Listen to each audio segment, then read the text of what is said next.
तो बीजेपी राष्ट्रीय कार्यकारिणी की बैठक इस वक्त चल रही है। कुछ और घंटों तक ये बैठक चलेगी। महामंथन हो रहा है ताकि जो निचोड़ सामने आए वो आगामी विधानसभा चुनावों में जीत दे सके और जो बीजेपी की जमीन है वो उसी तरह से बरकरार होते हुए प्रचंड तौर पर सामने नजर आए।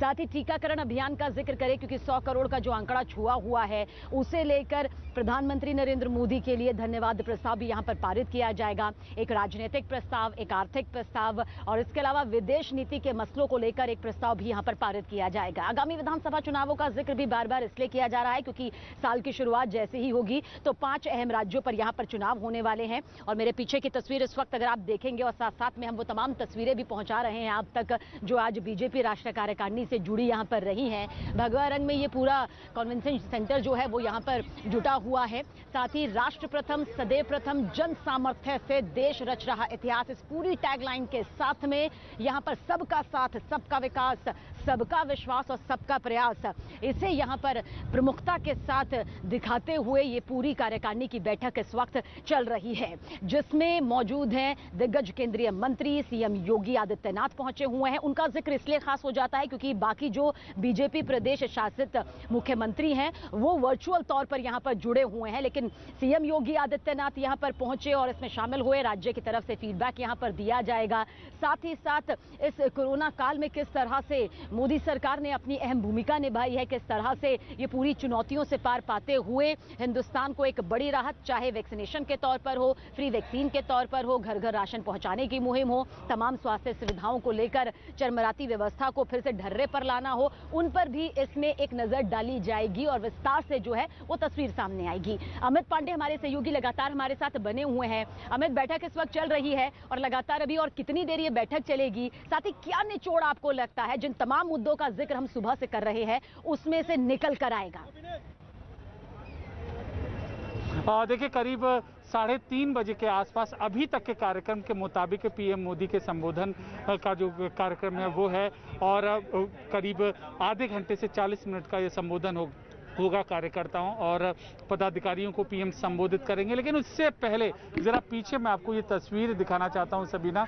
पीछे ये तस्वीर है, थोड़ी देर में बीजेपी की ओर से प्रेस कॉन्फ्रेंस की जाएगी। केंद्रीय मंत्री धर्मेंद्र प्रधान प्रेस कॉन्फ्रेंस करेंगे। तो अभी तक जो बैठक में जिन जिन चीज़ों को एजेंडे पर लिया गया है, जिन जिन बारे में रूपरेखा तय हुई है उसकी जानकारी देंगे। तो अहम प्रेस कॉन्फ्रेंस है, अब से किसी भी वक्त ये प्रेस कॉन्फ्रेंस शुरू हो सकती है और केंद्रीय मंत्री धर्मेंद्र प्रधान करेंगे।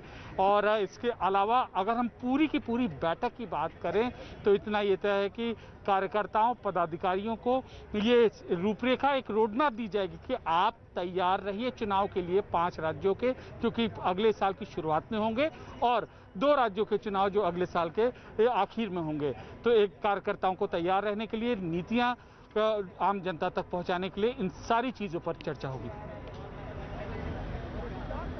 तो इन तमाम नीतियों पर यहां पर चर्चा की जाएगी और इन नीतियों के बीच में जो लगातार हम बार बार जिक्र कर रहे हैं, जिनमें एक राजनीतिक प्रस्ताव, आर्थिक प्रस्ताव, विदेश नीति के मसलों से जुड़ा एक प्रस्ताव और साथ ही धन्यवाद प्रस्ताव जो है वो यहां पर पारित किया जाएगा, जो कि प्रधानमंत्री नरेंद्र मोदी के लिए समर्पित यहां पर होगा। क्योंकि जिस तरह से कोरोना काल में उन्होंने अपनी एक महत्वपूर्ण भूमिका निभाते हुए तमाम चुनौतियों को पार किया। अमित, क्या कुछ कहा जा सकता है? क्योंकि 100 करोड़ का वैक्सीनेशन और इस अभियान को महज एक अभियान के तौर पर मोदी सरकार ने नहीं लिया। प्रधानमंत्री नरेंद्र मोदी ने राष्ट्रीय स्तर पर, अंतर्राष्ट्रीय स्तर पर, चाहे वो किसी भी मंच का दायरा हो, अपने हर जनप्रतिनिधियों से कहकर खुद हर मंच पर टीकाकरण अभियान पर लगातार जोर दिया। भले ही वो रेडियो पर मन की बात करते थे लेकिन कभी टीकाकरण अभियान का जिक्र करना नहीं भूले। और जब अंदर गए भी तो टीकाकरण प्रदर्शनी भी यहां पर देखने को मिली, जो कि 100 करोड़ के आंकड़े को छूने के ऊपर आधारित यहां पर रही। उसका भी अवलोकन करते हुए, बेहद बारीकी से देखते हुए पीएम मोदी यहां पर नजर आए। क्या कुछ अमित यहां पर कहा जा सकता है कि टीकाकरण अभियान सर्वोपरि यहां पर रहा और इस वक्त भी सर्वोपरि यहां पर दिखाई दे रहा है?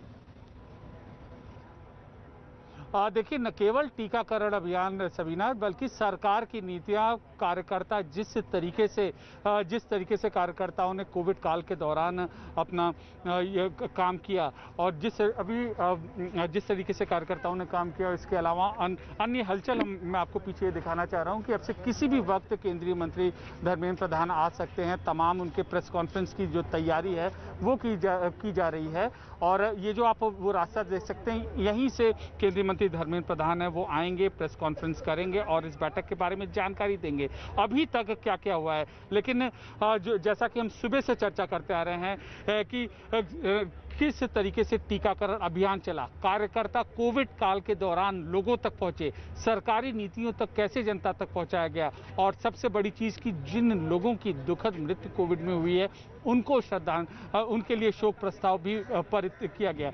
तो ये दिखाता है कि इस कोविड काल के दौरान जो देश जब इतनी बड़ी चुनौतियों का सामना करना पड़ रहा है तो कार्यकर्ता भी उसी हिसाब से अपने हिसाब से तैयार करे और एक जनता के साथ संवाद स्थापित करे और चुनाव प्रचार अभियान या पार्टी अभियान में वो साथ हो, विकास के कार्यक्रम के साथ जनता का सहयोग ले। ठीक है, मैं तो आपके पास रुख करेंगे क्योंकि अभी ये बैठक चलने वाली है और इस बैठक से क्या कुछ निकलकर यहाँ पर सामने आएगा उस पर भी हम चर्चा करेंगे, बातचीत करेंगे, क्योंकि बीजेपी की राष्ट्रीय कार्यकारिणी की ये बैठक उनके लिए बेहद ज्यादा खास है। कई अहम मुद्दों पर जो है चर्चा वो इस वक्त भी चल रही होगी। फिलहाल 6 तस्वीरें हम यहाँ पर प्रधानमंत्री नरेंद्र मोदी से जुड़ी दिखाने आपको जा रहे हैं जो कि टीवी स्क्रीन पर इस वक्त आपके सामने है। और इन 6 तस्वीरों के जरिए आप देखिए कि किस तरह से बीजेपी राष्ट्रीय कार्यकारिणी की बैठक में शामिल होने के लिए प्रधानमंत्री यहाँ पर पहुंचे। ढोल नगाड़ों के साथ उनका स्वागत यहां पर किया गया। यहां पहुंचने के बाद छठ पूजा पर आधारित जो कार्यक्रम यहां पर रखा गया था, जिन महिलाओं ने छठ पूजा पर अपनी ये विशेष परिधान के साथ यहां पर वो मौजूद थी, उन्होंने छठ मैया का न सिर्फ ये भजन गाया, संगीत के माहौल से इस पूरे माहौल को रमाया, बल्कि प्रधानमंत्री नरेंद्र मोदी ने उनसे बातचीत भी की। वहां मौजूद समर्थकों के साथ पीएम मोदी काफी मेल मिलाप करते भी नजर आए। और उसके बाद देखिए आगे बढ़ते गए और फिर टीकाकरण अभियान को लेकर जो ये प्रदर्शनी यहाँ पर लगाई गई थी, क्योंकि 100 करोड़ का ये बड़ा आंकड़ा यहाँ पर छुआ हिंदुस्तान ने, उसके बाद इस प्रदर्शनी का अवलोकन करते हुए, उसे देखते हुए भी प्रधानमंत्री नरेंद्र मोदी आपको दिखाई दे रहे होंगे। और इस दौरान बीजेपी के राष्ट्रीय अध्यक्ष जेपी नड्डा भी उनके साथ मौजूद थे। इसके बाद मंच पर गए, दीप प्रज्वलित यहाँ पर किया गया उनके जरिए। मंच पर उनके साथ पीयूष गोयल मौजूद रहे, जेपी नड्डा मौजूद रहे और बाकी जो है वो केंद्रीय मंत्री उनके सामने यहाँ पर बैठे हुए थे। और प्रधानमंत्री नरेंद्र मोदी ने जिस तरह से छठ पूजा के लिए तैयार हुई महिलाओं से बातचीत यहां पर की, उनसे संवाद वो करते नजर आए, आप भी देखिए। पीएम मोदी जैसे ही एनडीएमसी कन्वेंशन सेंटर में पहुंचे, छठ के परिधान में महिलाएं थी और ये महिलाएं आप देख सकते हैं, इनके साथ पीएम ने वक्त बिताया और इनका अभिवादन स्वीकार तरीके से पारंपरिक जो वेशभूषा है वो महिलाएं यहाँ पर पीएम आए, जब पीएम आए तो क्या मोदी जी को हमने धन्यवाद किया और मैं सीमा दुबे, मैं बिहार जिले से हूँ, पूर्वांचल मोर्चा से। ये बताइए कि क्या पीएम मोदी ने क्या कहा, आप लोग से कुछ बातें भी कही? उन्होंने सबको प्रणाम कहा और बोला कि बहुत अच्छा है, ये बहुत अच्छा किया आपने, अपने कल्चर को दिखाया है। ये कोई संगीत भी सुनाया, कुछ गाना भी गाया? सुनाया हम लोगों ने। बताइए कौन सा? अमवाजो फरला घउद ओ पे सुगा माड़राय, ओ पे सुगा माड़राय, सुगावा को माराहू काटरिया, सुगा गए मुरझाए, सुगा गिरे मुरझाए। हमने माननीय प्रधानमंत्री जी को ये गीत सुनाया और छठ व्रत के उपलक्ष्य में हमारी उनसे मुलाकात हुई। उन्होंने हमें बहुत बहुत हमारे व्रत के लिए धन्यवाद किया और हम सबको बहुत अच्छा लगा। ये बताइए कि कुछ आपसे आपके बारे में पूछा भी, कुछ कहा भी, कुछ आपने भी कुछ गाना गा के सुनाया वहाँ? हाँ जी, सुनाए। क्या बताइए?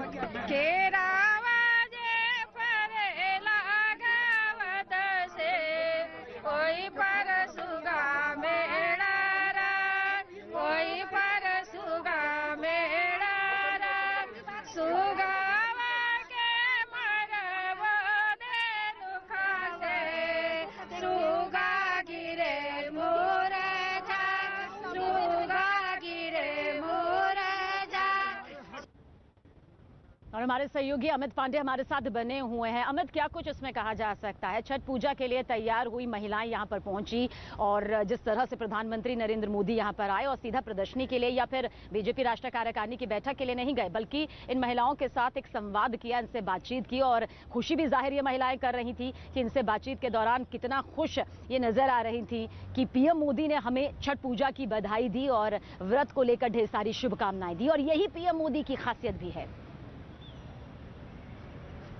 देखिए, पीएम मोदी को हम बराबर देखते हैं, जहां भी वो जाते हैं तो हर चीज पर उनकी जो है बारीकी से नजर रहती है। और अब छठ का त्यौहार आने वाला है, छठ की जो धार्मिक अनुष्ठान है वो कल से शुरू हो गए हैं। और तो इन महिलाओं के साथ बात जाना, उनके साथ संवाद कायम करना, उनको नमस्कार करना और उसके बाद उनके साथ अभिवादन करना लोगों का, तो ये दिखाता है किस तरीके से पीएम मोदी उनको जताने की कोशिश कर रहे थे कि इस सेलिब्रेशन में, इस उत्सव में कितनी उनकी भी आस्था है। एक तस्वीर पिछले साल की अगर सभी ना याद हो तो बिहार चुनाव से ठीक पहले हुनर हाट में पीएम मोदी लिट्टी चोखा खा रहे थे और वहां की ये तस्वीरें भी लोगों ने काफी पसंद की थी, बिहार के लोगों में। ठीक इसी तरीके से अब जो छठ पूजा के प्रति पीएम ने अपना आस्था, अपना जो इंटरेस्ट ये दिखाया है, तो जाहिर सी बात है जो लोग हैं उनका जो उत्साह, जो खुशी है वो देखने ही बनती थी। और यही हमसे बातचीत के दौरान भी उन लोगों ने बयां किया। अब जहां तक पीएम की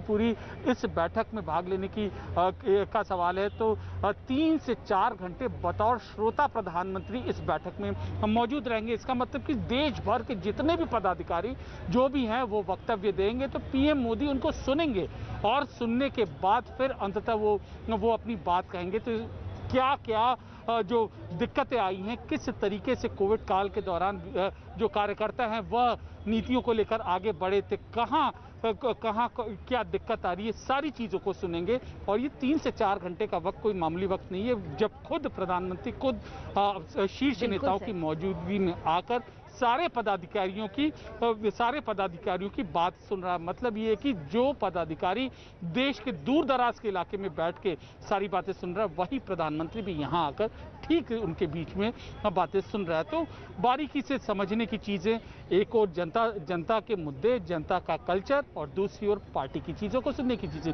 ये सारी चीज़ हमें यहाँ पर इस NDMC कन्वेंशन सेंटर में हमें देखने को मिल रही हैं। बिल्कुल, और यही वजह है कि प्रधानमंत्री नरेंद्र मोदी मन की बात कहते तो हैं, लेकिन इसके साथ साथ मन की बात सुनते भी हैं, क्योंकि वो जानते हैं कि अगर जीत का फॉर्मूला तय करना है, अगर जनता का विश्वास जीतना है, उसे कायम करना है, विकास की ये रूपरेखा लिखी जानी है और आने वाले वक्त में जो विधानसभा चुनाव है उसमें जीत हासिल करते हुए एक बार फिर से जनता के बीच में अपनी वही पैठ साबित करनी है, वही जनता के साथ को लेकर आगे बढ़ना है, तो मन की बात कहनी भी होगी और साथ ही साथ मन की बात यहाँ पर सुननी होगी, जिसकी पूरी प्रक्रिया इस वक्त मेरे पीछे जो मौजूद है कन्वेंशन सेंटर वहां पर चल रही है। मैं चाहूंगी कि नीरज एक बार फिर से आप इसकी तस्वीर दिखाइए। हालांकि भगवा रंग में ये पूरा कन्वेंशन सेंटर रचा हुआ है, बड़े बड़े बैनर जो है वो यहां पर लगे हुए हैं, लेकिन इस बैनर में राष्ट्र प्रथम, सदैव प्रथम, जन सामर्थ्य से देश रच रहा इतिहास। आप देखिए सफेद रंग में कितने मोटे मोटे शब्दों में ये प्रोमिनेंट तरीके से यहां पर आपको नजर आ रहा होगा, और उसके नीचे सबका साथ, सबका विकास, सबका विश्वास और सबका प्रयास। ये जो 4 शब्द पूरे मिलकर यहां पर बने हैं, वो ये बताने के लिए काफी है कि प्रधानमंत्री नरेंद्र मोदी सबका और जन को साथ लेकर चलने में पहले से यकीन रखते रहे हैं। इसलिए बार बार 2014 में जो मोदी लहर का जिक्र किया जाता रहा और उसके बाद फिर मोदी लहर ने एक बार फिर से वही जादू चलाया, और अब बीजेपी कार्यकारिणी की जो ये बैठक यहां पर हो रही है, राष्ट्रीय कार्यकारिणी की जो बैठक हो रही है, उससे एक बार फिर से वही तस्वीर लाने की कोशिश की जद्दोजहद जारी है। आप हमारे साथ बने रहिएगा अमित, लगातार आपकी तरफ रुख करेंगे और इस महा कवरेज पर नजर हमारी बनी हुई है। एक बहुत छोटा सा ब्रेक।